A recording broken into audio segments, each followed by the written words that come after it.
This is Voyager, and welcome to our ICW adventure.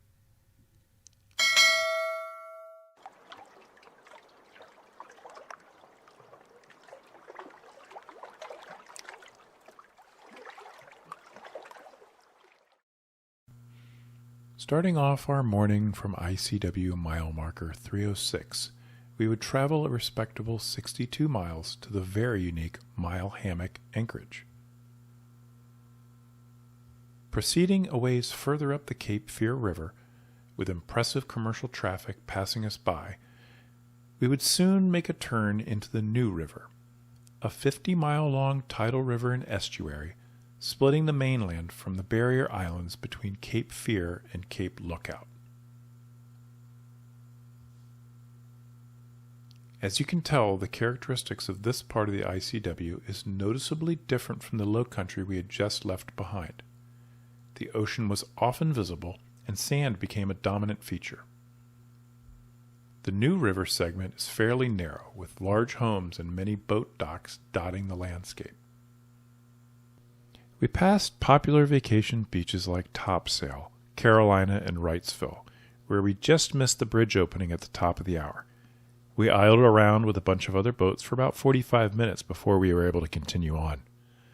We even called a seafood seller on one of the docks to see if they would sell us a pound of shrimp over the phone and toss it to us as we came alongside. Unfortunately, they declined. Eventually, we got moving again, and the adverse tidal current and our long stay at the bridge made the day a bit of a slug. However, we weren't alone, as you can tell from this northbound convoy of cruisers all stacked up together.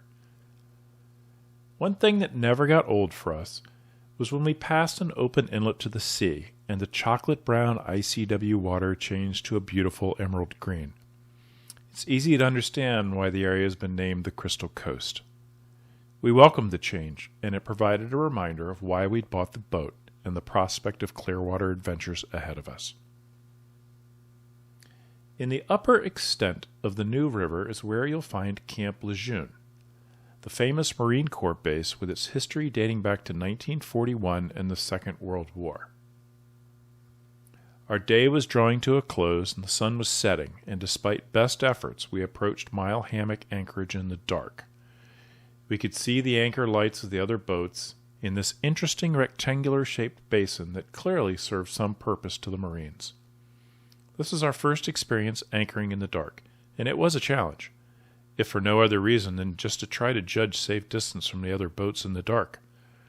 We got it sorted out, safely dropped the hook, just to discover that our anchor light had decided not to work. So after 2 weeks of fairly carefree motoring, I guess it was finally time to learn about boat repairs.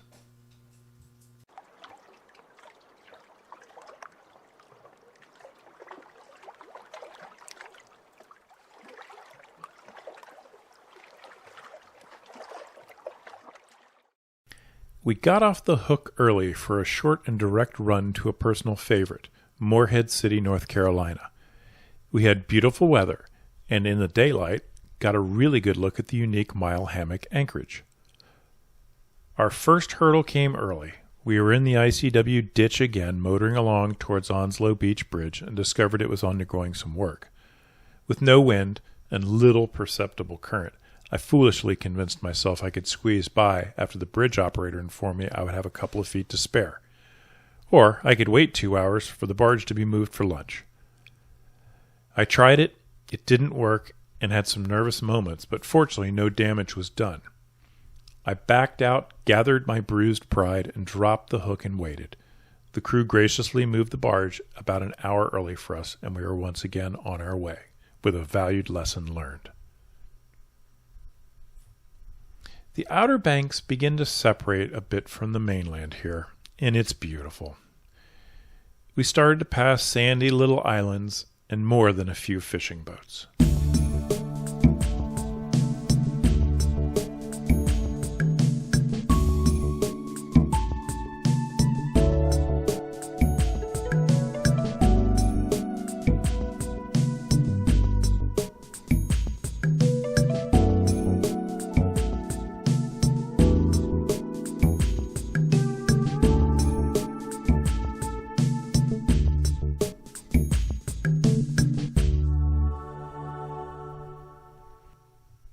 But storm clouds were on the horizon as we entered Bogue Sound, and soon we were in a torrential downpour.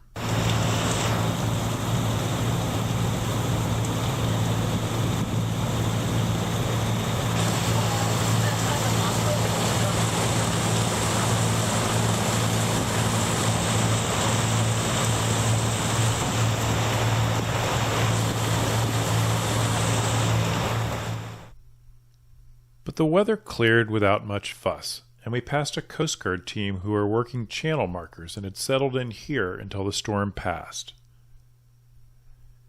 It was still a bit breezy when we entered the Morehead, Beaufort area, so we tucked in behind a little island and lowered our dinghy for a ride into town. Morehead City is a center for diving the graveyard of the Atlantic. And from this small town, I'd spent more than a few times exploring World War II shipwrecks and even a German U-boat. I was eager to get ashore for a walk around town and take in dinner at one of the fine local seafood restaurants. We chose the Redfish Grill for dinner, and it was wonderful. After treating ourselves to dessert, we took a leisurely stroll back to the dinghy and made it back to the boat in time for another beautiful sunset. With mile marker 200 just ahead of us, we'd put over 700 miles of the ICW journey behind us.